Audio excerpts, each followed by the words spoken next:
Hello and welcome back. So today I am doing another Disney movie tag. I hope that you guys are enjoying these as much as I am. It's really been fun and kind of diving back into the different Disney movies and revisiting some of the ones that I don't often get to see. So today I'm actually going to be talking about two different movies, but I'm only going to be going through all of the questions for one of them. And then the second movie that I'm going to be talking about isn't a typical traditional Disney movie in the sense of it has a story and featured characters, and that is Fantasia. So it's actually the third theatrical release done by Disney. So I am now going in order. So the last video that I uploaded was actually for Snow White and the Seven Dwarfs, which is, of course, the first theatrical release. And the second theatrical release done by Disney was Pinocchio. So that's the one I'll be going through the questions, and then following that, I'm going to talk a little bit about Fantasia as well. So with Pinocchio, much like Snow White and Seven Dwarfs, first time I saw it, and I apologize for the hat, but I was trying something different, showing off my love for my cubbies. But I just wanted to, um, you know, try and wear something different, do a little different with my hair, always trying new things out when trying this. So anyways, the first time that I saw Pinocchio, I can't really remember. I was too young. It came out long before I was born, and I don't remember the first time that I got to see it. Most likely through my mom and dad. They probably either rented it or bought it, or we had caught it on TV. So, the life of growing up in the late 70s, early 80s, that's pretty much how we got to see our movies at that time. We didn't have all the fun streaming stuff that we have today. So I apologize. I don't have my questions up. But the last time that I saw this movie, that's pretty easy. I actually just watched it the other day. I hadn't seen it in a long time, and I was really excited about rewatching it because I knew I'd be reviewing it soon. So got very excited and decided to watch that one just the other day. So overall impressions of the movie. So, this is one of those movies where I always forget how much I like it. So, as I'm watching it, as I'm going through it, I find it fun and interesting and different because let's face it, there's not very many movies that are like this, with the little wooden boy and really talking about the struggles of him kind of just trying to become a boy in such a short amount of time. So he didn't really have like that whole growing up and getting to know things in a gradual manner. He was thrown into everything all at once, including school. So I find this movie like really fun and interesting and different. More different than anything else that you see out there. So I like seeing that. I also really love the relationship that Geppetto has with not only his with Pinocchio, but also with his other animals, his pets, Cleo and Figaro. He has so much love to give and to share, and so because he didn't have children of his own, when he would make his puppets, they became like his children, and that's why he had wished to, actually have one of his puppets, specifically Pinocchio, become his own little real boy, and the Blue Fairy, of course, granted that wish. So it really becomes an interesting movie on morality and things like that, and just consequences, I think, is the other kind of big life lesson that you can take away from this. So, like I said in some of my other ones, well, actually, I've only done the two so far here on the channel, but what I love about these kind of movies is it can open up dialogue. And I think for this one, it really does help show that all of your actions have consequences, all of your choices have consequences, and Pinocchio has to learn that relatively quickly through the help of Jiminy Cricket, who is acting as conscious. So I really love the movie, and again, I never really think about that movie until I have it, or I decide to watch it again, or it comes up on TV. So kind of one of those that unfortunately I don't think has really endured as some of the other ones, and I don't know if that's because it didn't have like the whole princess thing, but I still love it. I still love a lot of the characters, and I like the lessons that you come away with it. So, do I own the movie? Actually, I do not own this movie. I bought it for my niece way back when, and I have now since borrowed that copy from her. So, it's in my house at the moment, but no, I do not own this movie. Wish that I did, though. It's on my list. If there are sequels or remakes, what do I think of them, or do I think that they should do one? This one's kind of interesting because I think with what the capabilities that they have now, doing a live remake of this might actually be kind of fun. Where I think that that would get lost, unfortunately, though, is characters like Cleo and Figaro, which I don't think that they would include then in a live remake, and maybe even Geppetto would have to be rethought, or maybe it would just be a pure CGI character, but I think it would be kind of fun and different and interesting to see what they would do with it. So I would like for them to do it. I don't know if there's plans in it, but I think that'd be great. As far as the sequel goes, oh, please no. Just no. Just no. So many of these movies that they've come up with sequels to, especially the direct-to-DVD ones, never measure up to the original. Sometimes the theatrical release ones, they do happen to either keep on track with the original, or in some cases, Toy Story 2 and 3, for instance, they surpass the original in my opinion. But yeah, it's not one of those where I think that we really need what happened to Pinocchio after the fact. He became a real boy. Hopefully he has started to learn his lessons and stop to think and realize consequences have action, or actions have consequences, not the other way around. Who is my favorite character? This one's hard for me because there are so many different characters that I actually really like in this movie. But I love Pinocchio as a character. Um, he's just got this kind of just adorable nature about him, and it's fun to kind of see him, like I said, navigate becoming a boy in such a short amount of time. But yeah, I would definitely say that out of all the characters, he probably is my favorite one. Any other favorite characters? So Geppetto, I think, is fantastic. Really a great example of, you know, a good father. I also really, really, really love Figaro and Cleo. As far as animal characters go, they just, I don't know if it was how they were drawn or just the fact that they were actually just animals. Yeah, they went a little above and beyond what their actual animal selves usually would do. Figaro jumping into the bowl and kissing Cleo, for instance, or just anything like that. But I'm usually not a cat person, but sometimes Disney cats just are so adorable for words, and I really love Figaro as one of the Disney cats. He's probably one of my favorite Disney cats, so yeah. And I like Jiminy Cricket, I do, but just never really jumped out at me as he does for others, so.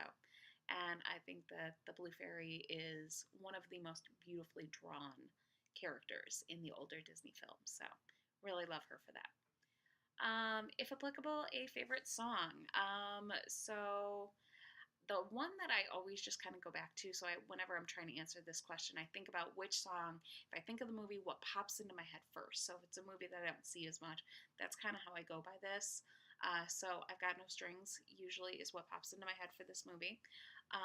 It's definitely just one of those fun sing-songy songs that I enjoy listening to. You can have fun singing along with it, so it's just one of those really good songs that I like. A favorite scene. So my favorite scene in this movie is towards the end. It's when they are stuck in the whale monstro, and Pinocchio, I think this is really where he comes into his own and kind of that whole defining moment for his character. But he basically is trying to think his way out of this and comes up with a plan to set the fire inside of the whale and make him sneeze because of all the smoke.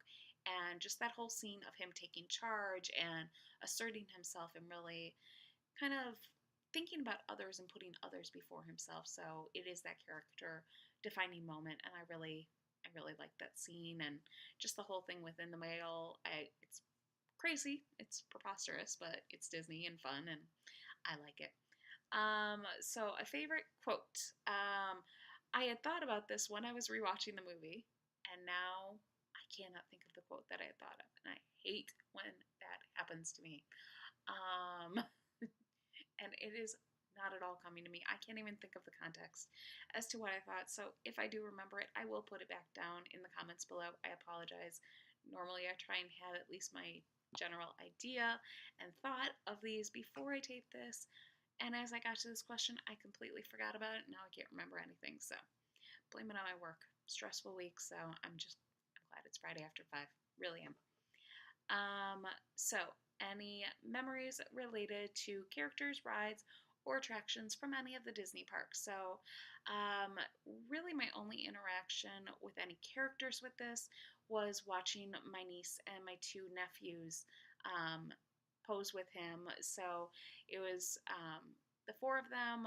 We were taking their picture, and my little niece, who is now 10 but was about 2.5, 3 at the time, she was holding onto Pinocchio's hand, looking up at him adoringly, and gazed at him, and it melts my heart every time I see that picture, and I love that picture. And the boys also look super cute. I mean, they were older than her by a few years, but and boys, so they weren't really as interested in that, but they were really good about helping with her experiences since it was her first time in the Disney parks, and it just it was one of those great magical moments. And so every time I think about Pinocchio in the park, I always think about that picture and that moment, and just brings a smile to my face. So love it. I don't think there was anything else. I can't think of any related rides or anything like that, or restaurants. I apologize. I'm not really a big. I've gone to the park a whole billion times. I've only been less than 5. Once to Disneyland and California Adventure, and 4 times, or maybe it's only even 3 times, to Disney World. So yeah, I don't have a whole lot of experience within the parks, but I love them. I hope to go back soon. But as of right now, I've had very few interactions at the park. So any merchandise that I have related to this movie? Unfortunately, no. I wish I did. Although, you know what? I think, and if you'll excuse me, I believe, I do. One thing, I forgot I got something brand new, but I have a brand new Zoom.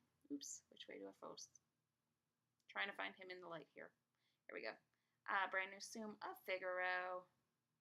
I got in a eBay auction that I had won.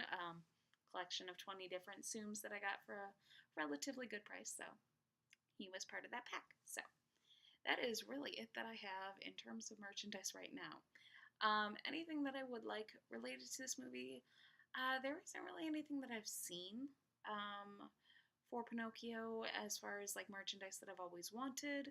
Um, I mean, any movie, I always would like a mug for it, so any of them really. But no, there's not anything like kind of pressing or I need for this movie. Like I said, I like it. I never quite remember how much I like it until I watch it again. But it's not like I have any collections built up for this particular movie. Um, are there any theories that I believe, or any ones that I have thought of for regards to this movie? And I kind of said this with Mary Poppins, or not Mary Poppins, Snow White. It is not exactly one of those movies that people really talk about in that way, and it is older, so like those theories, they don't really try to put them into it, other than they probably put it on the list of at what time did the movie come out. I was just watching a video earlier today about how each of the different movies fall onto like a timeline, so to kind of explain the relationship amongst each other within the Disney theory. So yeah, I don't think there's any like real theories about this or anything like that. I do kind of find it interesting of why did Geppetto's wish get answered by the Blue Fairy, and what other wishes has she granted? Maybe that would be another kind of fun movie idea for Disney to kind of explore and flesh out the Blue Fairy's character a little bit more and talk about more of what she's done for other people and things like that. Since obviously she's not going to make the wishes come true 100%, she wants the person to work for it and really deserve it. So kind of like that about her too. Do I have any friends or family that I believe embody a character from this movie? So I would say probably my sister. One of my sisters. She is. I think she kind of acts as a lot of different people's conscience as times. So I kind of think of her in like that Jiminy Cricket role where she wants to make sure that we're doing the right things and making sure to remind us of, well, if you do this or if you don't do this, this is what's going to happen. So she's really just helping us be the best people that we can be. So I think that's a pretty cool role to be within a family or be for your friend group. So I appreciate her doing that, even though sometimes I kind of at times also resent it, which I think most of us do for our own conscience as well as people conscience, as well as the people that act in that capacity. Who is my favorite person to watch this movie with? Like many of the other older movies, I don't really watch this movie with some people or with a lot of different people. It's usually just I want to watch this movie, I put it in. I did watch it not too long ago with my sister and my nieces, but um, they didn't really pay too much attention. And so they weren't really as into it. My nieces, my sister and I actually watched it. But I think a lot, along with some of the older movies, I really would like to watch this also with my mother. I like watching these kind of things with my mom and kind of going back down memory lane for that. So, any other stories or ideas that I have not yet shared about this movie? So, no, not really. Unfortunately, this one doesn't really have as many ties for me. Personally, I like it. Personally, I enjoy watching it. But it's, like I said, it's not one of those that really kind of have all those deep stories in this particular one, other than, like I said, I really like the message. I like the fact that Pinocchio had to work for his end result. So, and he was flawed. He was extremely flawed. So, I really, it's one of those good thinking movies. And like I said, I would like to watch this probably again as well with my nieces, just to kind of sit down and kind of encourage some of those discussions again because, like I said, this is a great moral and lesson learned kind of movie. So, and then that brings us on to quickly talking about Fantasia. Fantasia came out, I believe, the following year from Pinocchio, and it's a great movie. It's one of the ones that I used to own on VHS way back in the day. I've bought a new copy of a VHS mainly for art projects and specifically the artwork that comes inside the flap of the VHS cassette. So I love Sorcerer Mickey. He is, it's my one of my favorite, if not my favorite, versions of Mickey. So definitely holds a lot of love and interest for me to see again. I actually tried to go on YouTube and see if this was one of the movies that they actually show on YouTube and you can actually watch, but unfortunately there wasn't. I saw a couple of videos regarding the movie, but nothing really showing me the full thing. I probably could have seen some snippets. So as far as my favorite parts of that, definitely Sorcerer's Mickey part is by far my favorite.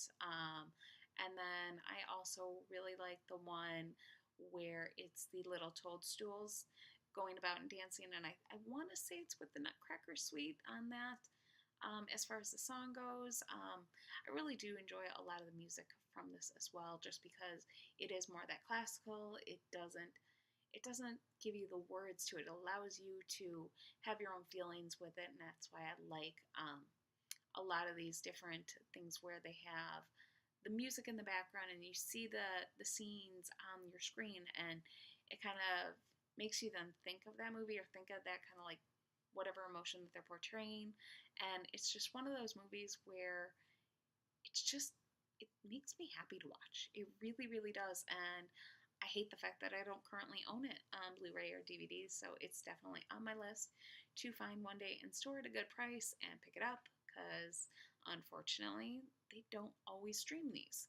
They are, I think, on some service streaming Fantasia 2000 right now, which is nowhere as good as the original.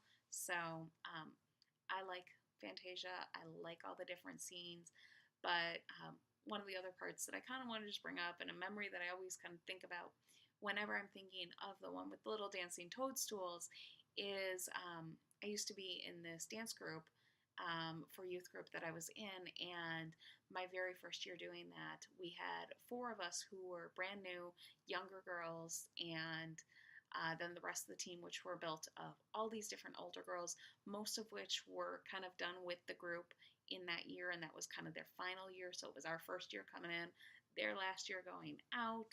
And so we had our entire portion of this dance. We were on top of these really large boxes, and she always referred to us, I think, as like the toadstools, kind of like referring back to that, not in a negative way, but just we were the little tiny toadstools dancing around, and then there was the bigger toadstools. So I don't know if that was a good thing or a bad thing that she was calling us that. I just, now every time I see it, it makes me smile. It makes me think of that. And I feel like that year within that dance group was really important for us because we were forced to kind of like stand back and watch and get exposed to everything, because that next year all those other girls were gone and it was us four and some other newer girls that hadn't yet done this. So I actually got promoted to captain in my second year. So it was one of those experiences where I'm like, I'm glad that I got to take my time in getting to understand how things work. So just one of those other kind of like, I always think about it every time I see like the little pin of the toadstool. So any merchandise that I might want from this movie would be anything Sorcerer Mickey. And I really, really, really want to find the little pin. I think it's a hidden Mickey one that has the little dancing toadstool. So those are my little wants as far as merchandise go for this movie. And I can't wait to own it because I miss it and I haven't seen it in full in, oh my god, so many, so many, so many years. So definitely looking forward to that. And I am looking forward to my next edition of this. I'm trying to put these out every few days or so just because there are so many to get through. So look for a new one in a few days. I think there's a couple of other ones in terms of not quite the full length featured animated films that we could talk about. So I think with the next one, I'll be doing one other movie that came out right before the next, like what we consider to be the next full length feature film. So look forward to that. I think it's actually Reluctant Dragon and Dumbo are the ones that I'll be talking with next. So look forward to doing that one with you guys, and I hope you have a great and magical day. Thank you so much.